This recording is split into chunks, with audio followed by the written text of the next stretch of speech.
Correct. त्याच्यासाठी आपण आंब्याचं उदाहरण घेतलं होतं की आपल्याला जर वाटत असेल की बाबा 15 दिवसाने 10 दिवसाने जर आंब्यांच्या सीझनमध्ये आंब्यांना चांगल्या पद्धतीचं किंमत येऊ शकते, मग त्या केसमध्ये तुम्ही शेतकऱ्याकडे जाताय आणि 100 रुपयाला त्याचा पर केजीच्या हिशोबाने तुम्ही त्याचा खरेदी करण्याचा करार करताय. त्याकरता टोकन अमाऊंट म्हणून इसार रक्कम म्हणून किती देताय? 10 रुपये देताय. मग त्यामध्ये सिच्युएशन काय आहे? सिच्युएशन इज लाईक की जर तुमच्या फेवरमध्ये प्राइस, जर त्या आंब्याचं सीझन जर जायला जर लागलं, समजा त्यावेळेस आंब्याची किंमत झाली 150 रुपये थोडक्यात पर केजी. मग तुम्ही काय करणार आहे? तुम्ही ऑलरेडी टोकन अमाऊंट जे आहे ते शेतकऱ्याला दिलेलं आहे आणि त्यावेळेस तुम्ही तुमचा हक्क, जो खरेदीचा हक्क जो आहे ना, तो बजावण्याकरता त्या व्यक्तीकडे जाणार आहेत थोडक्यात. मग तुम्हाला काय फायदा होईल? तुम्हाला तो शेतकरी जो आहे तो डायरेक्टली किती रुपयाने देईल?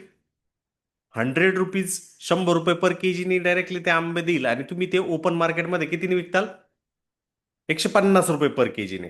मग तुमचा प्रॉफिट किती होणार आहे? 50 रुपये पर केजी होणार आहे. पण तुम्ही ऑलरेडी शेतकऱ्याला 10 रुपये दिलेले आहेत. म्हणजे जे 50 रुपये तुम्हाला प्रॉफिट आलं ना, तर तुमचं नेट प्रॉफिट जे आहे ना, नेट नफा जो तुमचा तिथं जो होईल, तो नफा फक्त किती होणार आहे?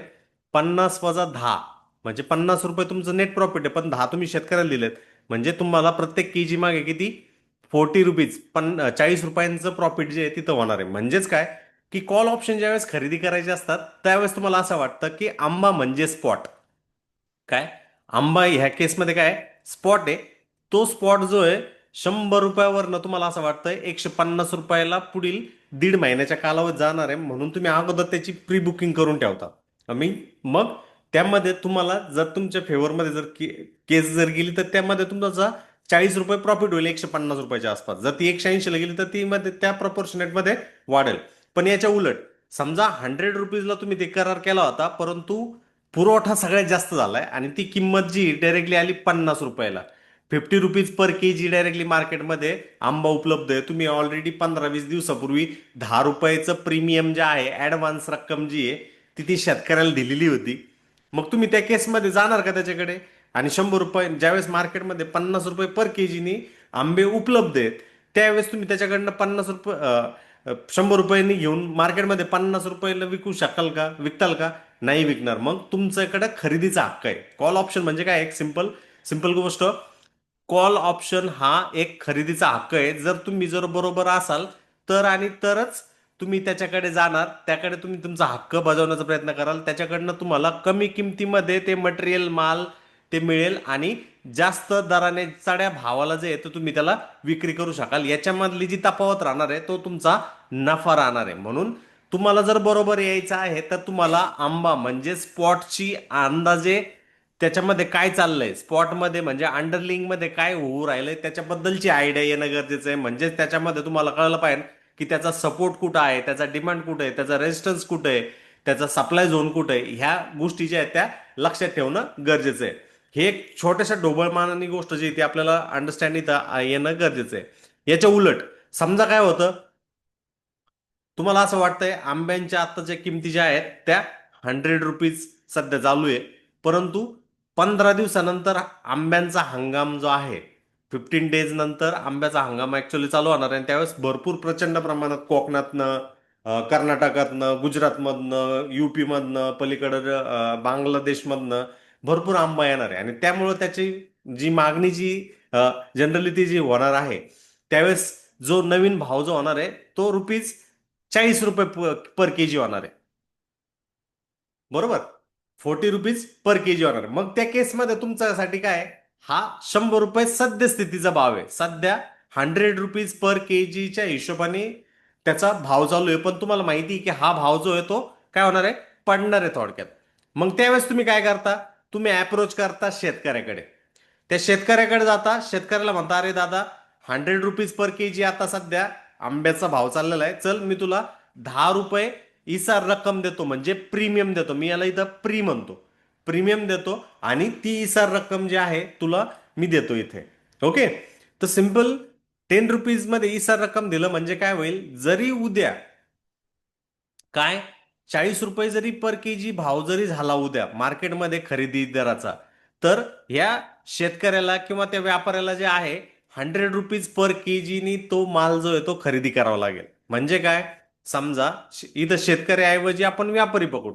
व्यापाऱ्याकडे जाऊन आपण त्याच्याबरोबर करार करून घेतला म्हणजे उद्या भले 50 रुपयांनी 40 रुपयांनी मार्केटमध्ये तो आंबा उपलब्ध असेल. मग आपण तिथून काय करणार, खरेदी करणार आणि विक्रीचा हक्क या व्यक्तीबरोबर केलेला आहे जो की आपल्याला 100 रुपयामध्ये खरेदी करण्यासाठी तयार आहे. मग याच्यामध्ये आपला नफा काय होईल? सिंपल. तो जो नफा राहणार आहे आपला या दोन्ही मधला डिफरन्स राहणार आहे तो म्हणजे 100 - 40, म्हणजे टोटल आपला 60 रुपयांचा नफा आहे. बट आपण सुरुवातीला त्याला इसार रक्कम दिली होती. इसार म्हणजे प्रीमियम दिला होता तो होता 10 रुपयांचा. बरोबर. म्हणजे आपल्याला टोटल प्रॉफिट झाला 60 रुपयांचा, त्याच्यात 10 रुपये आपण इसार दिलेला म्हणजे नेट जो प्रॉफिट आपला राहणार आहे तो राहणार आहे 50 रुपयांचा. ही गोष्ट लक्षात ठेवायची. म्हणजे तुम्हाला ज्या वेळेस वाटतंय की बाबा एखादा इंडेक्स 25,000च्या आसपास आहे, हा 25 एक्सपायरीच्या दिवशी किंवा एक्सपायरीच्या अगोदर हा 24,500 कडे जाणार आहे असं ज्यावेळेस तुम्हाला वाटतंय त्यावेळेस तुम्ही काय करता, जे 25,000च्या खालचे जे स्ट्राईक जे आहेत पीज ज्याला आपण पुट्स म्हणतो ते खरेदी करतो. कारण आपल्याला असं वाटतं आपण खरेदी केलेल्या स्ट्राईकच्या खाली मार्केट जाणार आहे, मग त्या केसमध्ये आपण कमी किमतीने जे आहे ते खरेदी करू आणि हा जो विक्रीचा हक्क आपण घेतलेला आहे तो बजावण्यासाठी आपण तिथं जाऊ. सिंपल कॉल आणि पुट अशा पद्धतीने जे आहे ना ते वर्कआउट आपल्याला होताना तिथं दिसतात. म्हणून एक गोष्ट इथं सिंपल लक्षात ठेवायची, ज्यावेळेस कॉल खरेदी करण्याचा प्रयत्न असतो त्यावेळेस एक अपेक्षा असते की मार्केट वाढणार आहे. म्हणजे सद्यस्थितीला मार्केट 25,000ला आहे, एखाद्याला वाटतं की बाबा डिसेंबरच्या अगोदर मार्केट जे आहे ते 27,000ला जाणार आहे. मग तो काय करतो, इथं सिंपल 26,000चा जो सीई जो आहे तो खरेदी करून ठेवतो. मग तो काय करतो, मार्च पर्यंत 27,000ला जाणार आहे असं त्याची अपेक्षा आहे ढोबळमानाने आझूम करूया. मग तो काय करतो, मार्चच्या शेवटच्या एक्सपायरीचा 26,000चा कॉल जो आहे तो आत्ता खरेदी करून ठेवतो. हे मार्केट जर वरती वरती जर जायला लागलं तर त्याचा प्रॉफिट जो आहे तो स्टार्ट व्हायला सुरुवात होऊन जाईल. त्याने जी इसार रक्कम दिलेली आहे ती वजा होऊन तो ऍक्च्युअल नेट प्रॉफिट मध्ये यायला काय सुरुवात होईल, ज्यावेळेस हा मार्केट 25,000च्या वरती जायला सुरुवात होऊन जाईल त्यावेळेस. ओके. म्हणून हा ढोबळमानाने ऑप्शनचा हा प्रकार राहतो, याच्याकडे आपण लक्ष ठेवणं गरजेचं असतं. मग याच्यामध्ये 3 गोष्टी आपण इथं डिसाईड केल्यात. ती काय, जसं कॉल खरेदीच्या बाबतीत आपण 100 रुपयांनी खरेदी करण्यासाठी हे केलं होतं म्हणजे स्ट्राईक प्राइस. आपण काय कन्सिडर करतोय बाबा, 150 रुपयाचा सीई जो आहे तो आपण खरेदी करतो ज्यावेळेस त्याचा भाव काय चाललाय, 100 रुपीजच्या आसपास चाललाय. प्रीमियम म्हणजे काय, ही सार रक्कम तुम्ही किती देऊ राहिलात. लॉट साईज म्हणजे काय की तुम्हाला खरेदी करताना एका एका युनिट्समध्ये नाही खरेदी करतायत, त्याला एक लॉटमध्ये करतात. जसं निफ्टीसाठी सद्यस्थितीला 75 आहे, थोड्या दिवसात तो 65 होणार आहे. बँक निफ्टसाठी 35 आहे, सेन्सेक्ससाठी 20 आहे. जे की निफ्टी आणि सेन्सेक्स वीकली आहे, मंगळवार आणि गुरुवारच्या दिवशी एक्सपायरी असते. आणि अ, ही जी शेवटची एक्सपायरी ती bank Nifty Nifty mid cap त्यांच्यासाठी असते किंवा स्टॉकसाठी हे सगळं काही असतं. हे शब्द आपण तिथं लक्षात ठेवणं गरजेचं आहे कारण त्यावरून आपल्याला तिथं आयडिया जी ती येत असते. मग जनरली ज्यावेळेस तुम्हाला असं वाटतं की अंडरलिंग जर वाढणार असेल तर तुम्ही कॉल ऑप्शन खरेदी करता. जर तुम्हाला असं वाटतं अंडरलिंग जर खाली पडणार असेल तर त्या केसमध्ये पुट ऑप्शन जे आहे ते तुम्ही खरेदी करत असता. म्हणून जिथं कुठं मार्केट चाललंय किमतीपेक्षा जास्त स्ट्राईक, समजा मार्केट आता चाललंय 25,000ला, बरोबर, तर तुम्ही काय करता, 25,100ची सीई जो आहे तो कॉल खरेदी करता. असं तुम्हाला वाटतं 25,000वरनं मार्केट जे आहे ते 25,100च्या दिशेमध्ये जाईल आणि त्या केसमध्ये वाढल्यामुळे तुमचं कॉलचं प्रीमियम जो आहे तो वाढेल. बरोबर. सेम वे समजा मार्केट 25,000ला आहे, तुम्हाला असं वाटतं की मार्केट जे आहे ते 24,500ला जाणार आहे. बरोबर. मग तुम्ही 24,500चा पी खरेदी करता. जसं जसं मार्केट 25,000 कडनं खाली खाली यायला सुरुवात होते तस तसं या पुटवाल्याला प्रॉफिट व्हायला सुरुवात होतो. या दोघांचं पण जर मार्केट 25,000 पासून वरती 50 पॉईंट आणि 25,000 पासून खाली 50 पॉईंट मध्येच एका रेंजमध्येच ठराविक घोळत राहिलं, एका रेंजमध्ये खेळत राहिलं, तर त्या केसमध्ये ह्या पुट खरेदीवाल्याचा पण लॉस राहणार आहे आणि ह्या कॉल खरेदीवाल्याचा पण लॉस राहणार आहे. ही गोष्ट आपल्याला लक्षात ठेवायची. म्हणजे तुम्हाला जर मार्केटमध्ये अंडरलिंग मध्ये जर चांगल्या पद्धतीची वाढ होणार असेल किंवा घट होणार असेल तर आणि तरच तिथं प्रॉफिट होऊ शकतं. हे एक महत्वाचा मुद्दा तिथं लक्षात ठेवण्यासारखा असतो. ओके. आता दुसरा जो महत्वाचा कन्सिडरेशनचा जो पॉइंट आहे तो मी तुम्हाला ऑप्शनवरती सांगतो. तुम्हाला माझी स्लाइड दिसते का? Yes no please. Yes no please, slide दिसते?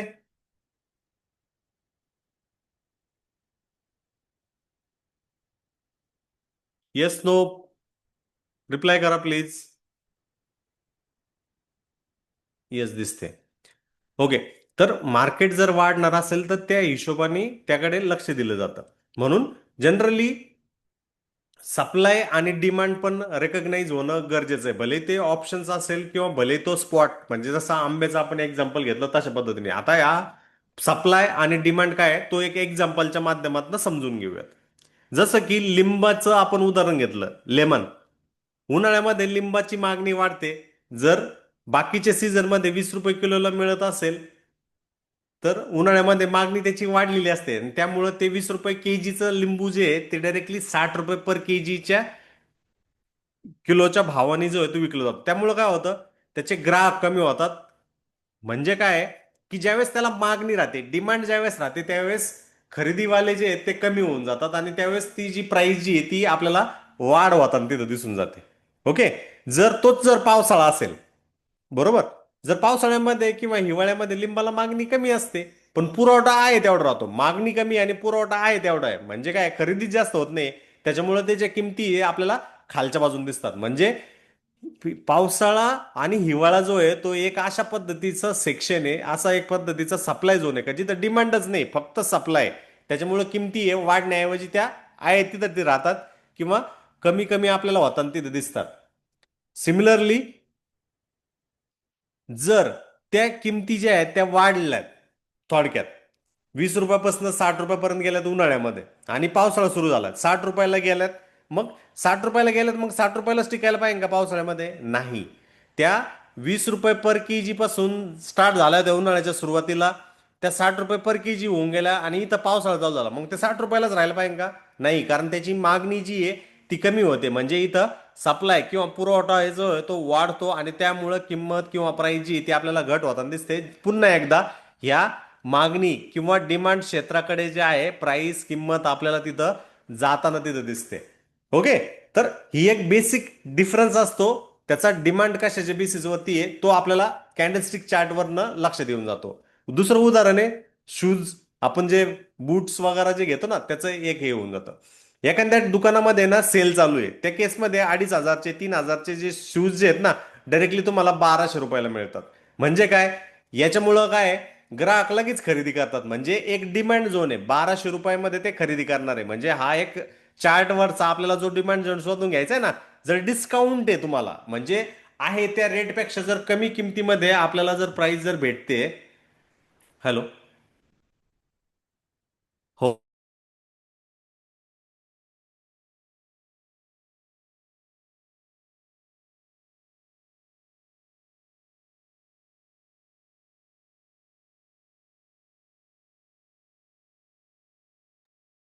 तर याच्यामध्ये काय आहे, डिमांड झोन हा म्हणजे एखादी शूज जर 3,000 रुपयाला विकला जातोय, एमआरपी त्याची 3,000 रुपयांची, आणि अचानक काहीतरी डिस्काउंट येतोय डायरेक्टली 1200 रुपयांना, तर तिथं मागणी वाढते म्हणजे डिमांड वाढतो. तो एक डिमांड झोन आहे, बरोबर आहे.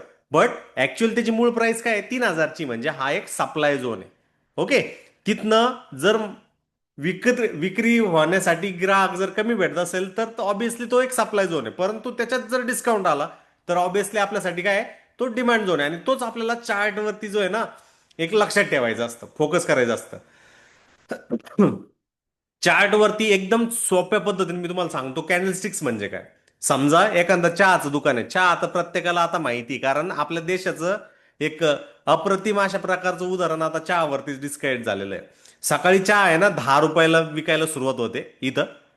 नंतर काय होतं, तो 12 पर्यंत आहे ना, सकाळी तासाभरात त्याची किंमत आहे ना 8 रुपयापर्यंत लो होतो. म्हणजे निच्चांक मागणी कमी असल्यामुळे त्याचा निच्चांक आपल्याला होताना दिसतो.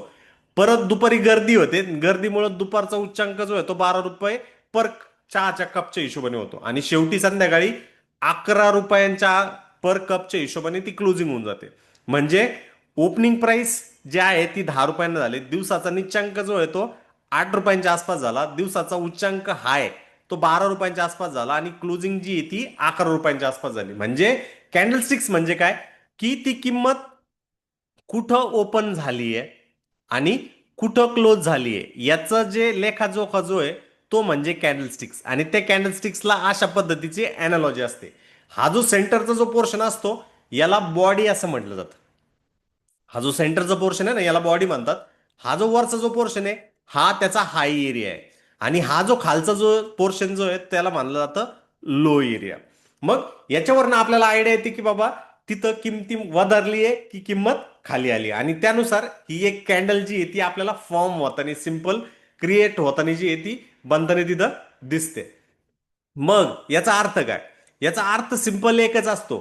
जर तुमची कॅन्डल आहे सिंपल अशी पद्धतीची, समजा हिरव्या कलरची अशी कॅन्डल आहे बघा, ही तो ओपन झाली आणि ती वरती वरती गेली आहे, मग याचा अर्थ काय होतो की किंमत किंवा प्राइस जी आहे ती किती लो हे झाली, 10 रुपयाला ओपन झाली आणि क्लोज जी आहे ती 11 रुपयाला झाली. म्हणजे ओपनिंग प्राइस पेक्षा ही जी क्लोजिंग प्राइस जी आहे बंद भाव जो आहे तो वाढलाय.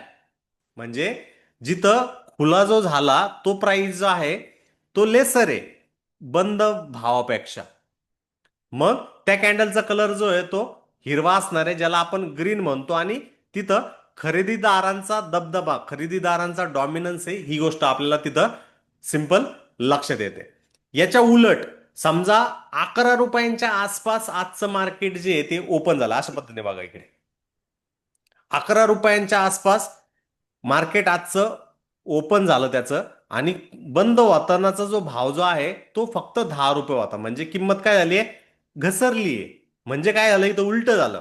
इथं काय झालं, खुलताना जो भाव जो होता तो मोठा होता, बंद होताना भाव जो आहे तो कमी झाला, म्हणून त्याचा कलर जो आहे तो लाल आहे. आणि तिथं विक्रीदारांचा सपाटा आहे, विक्रीदार किंवा सेलर जे आहे ना त्यांचा सपाटा आपल्याला होताना दिसतो. म्हणजे या पहिल्या केसमध्ये खरेदीदार स्ट्रॉंगर आहे, ह्या दुसऱ्या केसमध्ये विक्री करणारे स्ट्रॉंगर आहे. मग हे खरेदीदार स्ट्रॉंगर कुठं असणार आहे कोण सांगेल बरं? एक सिंपलचा प्रश्न आहे माझा तुम्हाला. हे खरेदीदार कुठल्या क्षेत्रामध्ये, कुठल्या ठिकाणी स्ट्रॉंगर पद्धतीने काम करणार बरं? बाहेर साईडला. No sir. मग आणखीन कोणाला काही उत्तर द्यायचंय? डाऊन साईडला सर. No sir. मग आणखीन काही उत्तर? हे जे खरेदीदार स्ट्रॉंगर असणार आहे हे त्यांच्या डिस्काउंट, जसं आपण शूजचं एक्झाम्पल घेतलं ना, 3,000 रुपयांचा शूज ते बूट जर तुम्हाला 1200 रुपयामध्ये खरेदी करायला भेटतोय, डिस्काउंट भेटतोय, त्यावेळेस ते खरेदीवाले जे आहेत ते स्ट्रॉंगर पद्धतीने किती समोर सप्लाय येऊन द्या ते खरेदी करायला सुरुवातच करतात. ओके. सिमिलरली हे जे सेलर जे आहेत ते स्ट्रॉंगर कुठं असतात? पुरवठा किंवा जो सप्लाय किंवा रेजिस्टन्स झोनमध्ये एकदम स्ट्रॉंगर पद्धतीने ते काम करताना आपल्याला ते दिसतात. समजलंय का? हो नाही प्लीज.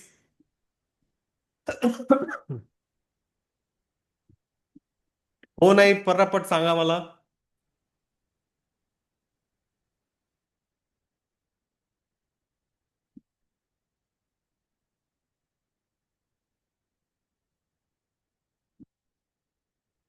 Yes no.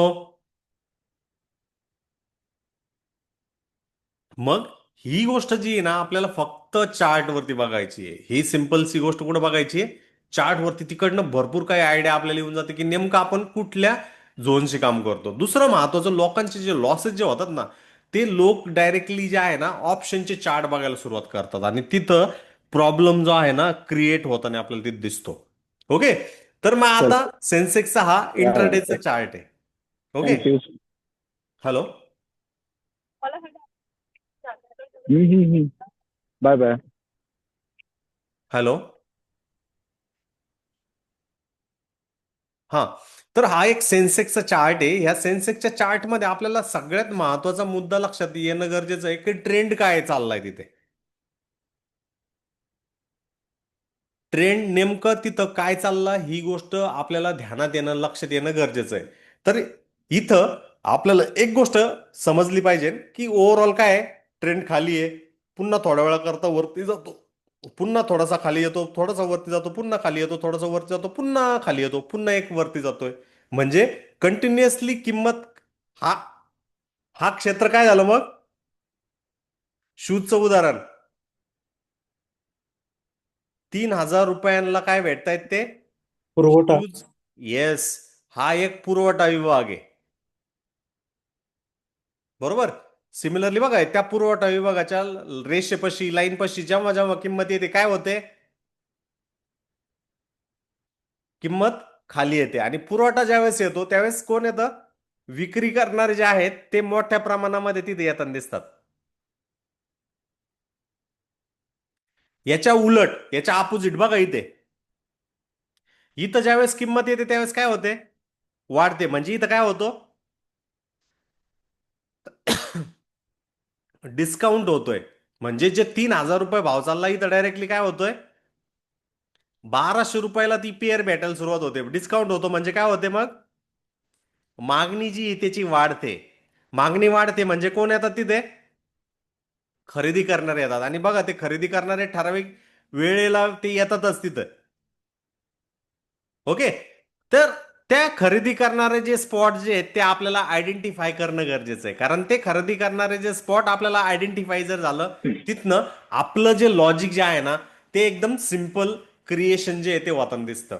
म्हणून जेव्हा केव्हा तुम्हाला ट्रेड करायचं इंट्राडे मध्ये, तर ते जसं मी तुम्हाला एक्झाम्पल दिलं ऑप्शनचं आंबा, हा एक स्पॉट आहे. सेम वे जर मला इंडेक्स ऑप्शन्स करायचे, सेन्सेक्सचे मला ऑप्शन ट्रेड करायचे, तर इंडेक्स मध्ये काय चाललंय त्याकडे लक्ष द्या. तिथं ट्रेंड कुठल्या ट्रेंड मध्ये आहे तो इंडेक्स ते कडे बघा व्यवस्थितरित्या.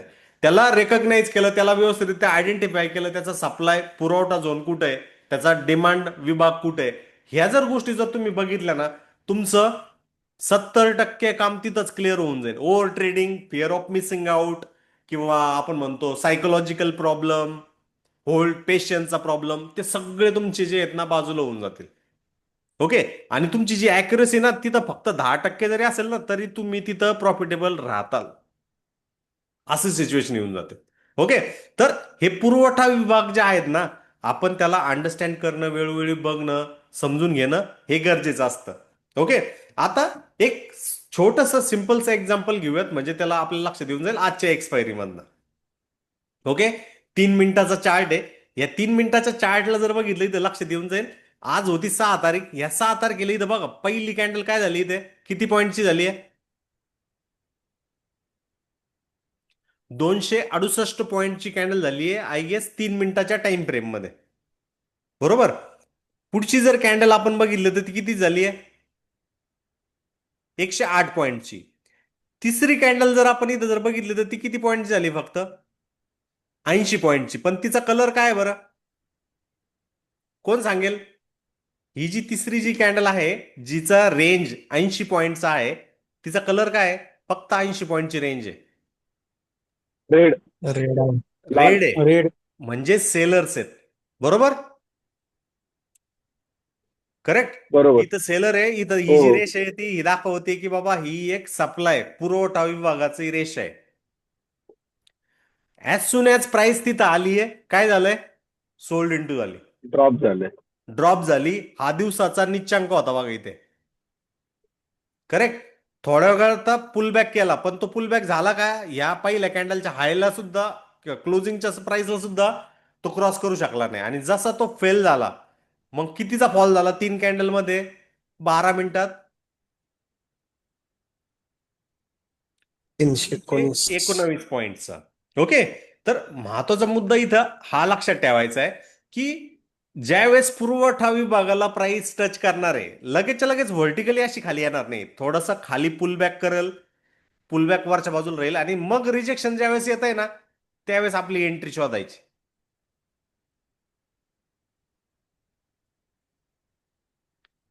एंट्री तिथं शोधायची, कारण तिथनं आपल्याला राईट दिशा, राईट डायरेक्शन जी ती भेटू शकते. आता याच्यामध्ये व्हॉलटिलिटीचा सीन पण बघा इथे. इथं जर सीन जर तुम्ही बघितलात तर तुम्हाला लक्षात येऊन जाईल. तर इन्व्हर्टेड हॅमर कॅन्डल आली, पुन्हा एक छोटीशी एकदम छोटी रेंजवाली कॅन्डल ज्यावेळेस येते ना, एखादा फॉल राईज होऊ राहिलाय आणि एकदम छोटी रेंजवाली कॅन्डल येते, त्याचा हाय आणि लो मार्क करायचा कधी. जर हायच्या वरती ब्रेक होऊ राहिलाय तर ऑब्विसली लॉंग साईडला जायचंय. जर लो ब्रेक होऊ राहिलाय, वरती ओ रेडला सप्लाय, तर ऑब्विसली शॉर्ट साईडला जायचं. छोटासा स्टॉप लॉस राहणार आणि तिकडनं तुम्हाला एक हँडसम प्रॉफिट जे ते भेटतील. सेम वेळी तर बघा प्राइस खाली आली, ह्या अप ट्रेंड मध्ये सगळ्यात छोटी जी कॅन्डल झाली ना ही आहे बघा, बरोबर, 3 मिनिटाच्या टाइम फ्रेम मध्ये ह्या कॅन्डलच्या हाय जर तुम्ही एस एल ठेवताय, नेक्स्ट कॅन्डलला तुमची एंट्री जर ठेवताय, तर आहे का, काम होऊ शकतं का? हो. होय सिंपल सर. पद्धतीने काम होईल तुमचं. 1-2 मिनिटं फक्त, एक कॉल.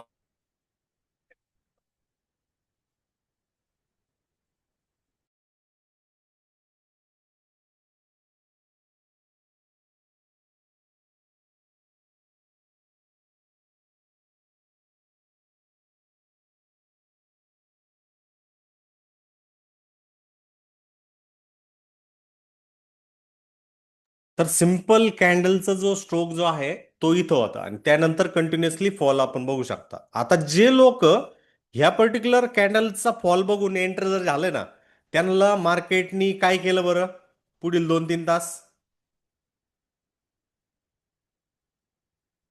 काय केलं त्यांचं? हे बघा, ह्या कॅन्डलला, ह्या बिग साइड बार्सला बघून जे लोक घुसले होते, प्रत्येक वेळेस मार्केटनी काय केलं? इथे बघा,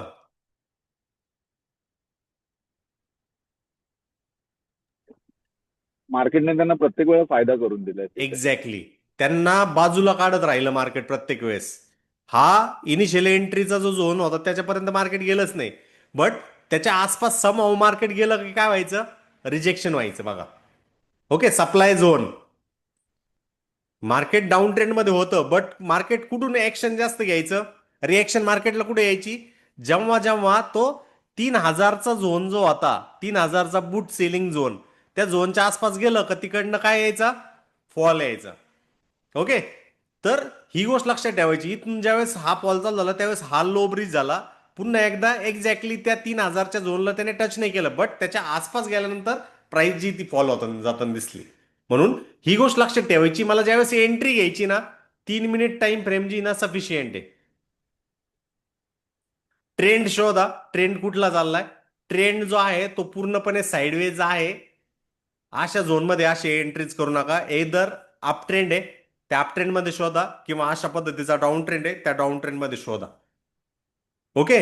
दुसरं महत्वाचं, ज्यावेळेस तुम्हाला हे करायचंय, प्रॉपरली वेट करा.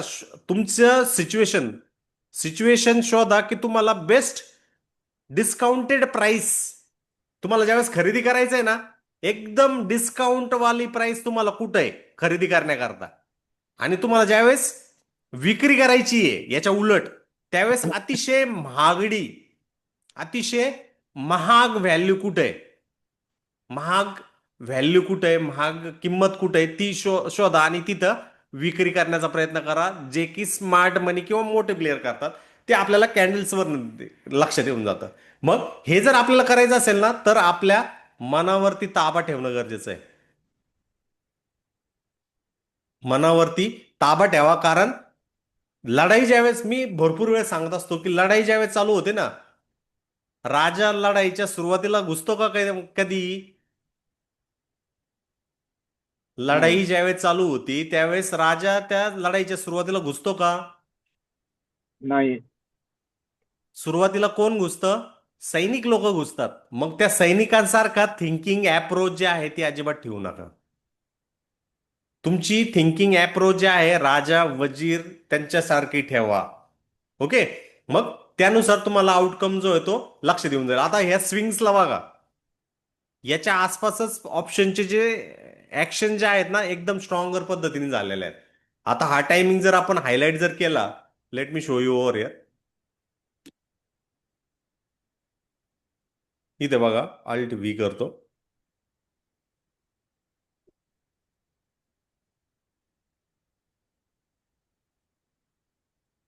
हा टायमिंग आहे 10 वाजता. हा टायमिंग आहे कितीचा? 1:03. ओके, मी इथून याला हे करतो, इकडे तो सेन्सेक्स त्यावेळेस चाललेला होता 82,600चाच पुट आपण कन्सिडर करू. 700 चालला तर 600चा पुट कन्सिडर करू. चला,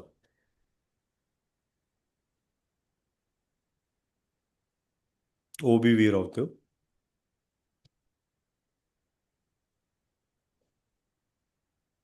आजच्याच एक्सपायरीचा, तो 3 मिनिटामध्ये घेऊन जातो.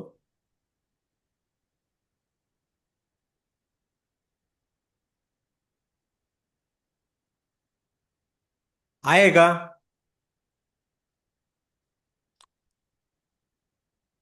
नाही, 83,600 होता ना, 82,600 थोडा होता. 83,600. सॉरी हा. 83,600चा पुट बघा इकडे. आहे का? कितीची मूव्ही?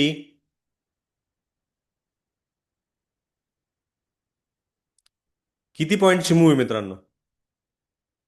206. 206. परत 1 वाजून 3 मिनिटं. इथे बघा. 1 वाजून 3 मिनिटं थोडक्यात इथे. किती पॉइंट्स? 212. ह्या छोट्या पॉइंटर्सला लक्ष द्या. ओके. ह्या छोट्या मोठ्या मूव्जला लक्ष देत नका बसू. हे केव्हा लक्ष देईल तुमच्या? ज्यावेळेस तुम्ही स्पॉटमध्ये फोकस करताल ना, ऑटोमॅटिकली तुम्हाला येऊन जाईल. दुसरं प्लस ऑन बॅलन्स व्हॉल्यूम सुद्धा भरपूर काही गोष्टी सांगत असते. किंमत एक वेळेस खोटं सांगेल आपल्याला, पण ओबीव्ही व्हॉल्यूम आपल्याला चुकीचं सांगणार नाही. इथं बघा 1 वाजून 6 मिनिटाला लो ज्यावेळेस झाला, ओबीव्ही राईज व्हायला सुरुवात झाली. इथं बघा ओबीव्ही कमी कमी होत होता, पुन्हा वाढायला सुरुवात झाली. म्हणजे त्याची डिलिव्हरी जी आहे, स्मार्ट प्लेअर स्मार्ट मनी जे येते घेताना आपल्याला तिथं दिसत होते. ओके.